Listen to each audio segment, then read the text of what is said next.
నాకు ఒక 13 years age వచ్చినప్పుడు అమ్మ చనిపోయింది. హ్మ్. ఆ! అమ్మ చనిపోయినప్పుడు అసలు నాకేం అర్థం కాలేదు. అసలు ఎలా రియాక్ట్ అవ్వాలి? ఏంటి? ఎలా ఏంటసలా?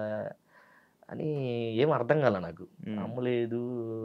అమ్మమ్మకేమో 8 మంది పిల్లలన్న అమ్మమ్మకి. హ్మ్. అమ్మమ్మకి 8 మంది పిల్లలు. హ్మ్. 5 మగోళ్ళు. హ్మ్. ముగ్గురు ఆడపిల్లలనమాట. హ్మ్. సో, ముగ్గురు ఆడపిల్లలు పెద్దామనమాట. హ్మ్. పెద్దామె కొడుకు నేను. హ్మ్. సో, అమ్మ, నేను, అమ్మమ్మ.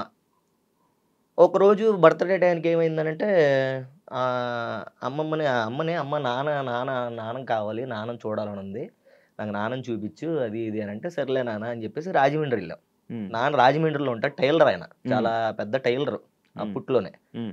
సో, 'మైకేల్ జాక్సన్' గారికి కూడా ఇండియా వచ్చినప్పుడు అప్పుడు సూట్ ఏదో కుట్టారంట ఆయన. అంత టైలర్ అంత పెద్ద టైలర్ ఆయన. మా అమ్మ చెప్పేది నాకది. హ్మ్. హ్మ్. సో, బాబురావు ఆయన పేరు. హ్మ్. సో, "ఎళ్దాం అమ్మ నా బర్త్‌డేకి నువ్వు తీసుకెళ్లాల్సిందే" అది ఇది అని చెప్తే, సర్లే అని తీసుకెళ్లారు. హ్మ్. తీసుకెళ్ళంగాల్నే అమ్మకి అసలు అడ్రెస్ తెలీదు, ఏం తెలీదు. అక్కడ ఏం జరుగుతుంది, ఎవరున్నారు ఏంటి అని. ఆయన ఎప్పుడో టైలరింగ్ చేసిన షాప్ గుర్తుంది. హ్మ్. సో, హ్మ్. అక్కడికెళ్ళి అడిగితే "బాబురావు గారు ఉన్నారండి" అంటే, బయటకొచ్చి "లేరండి. ఆయన ఎప్పుడో కాలం చేసేసారు కదా" అన్నాడు.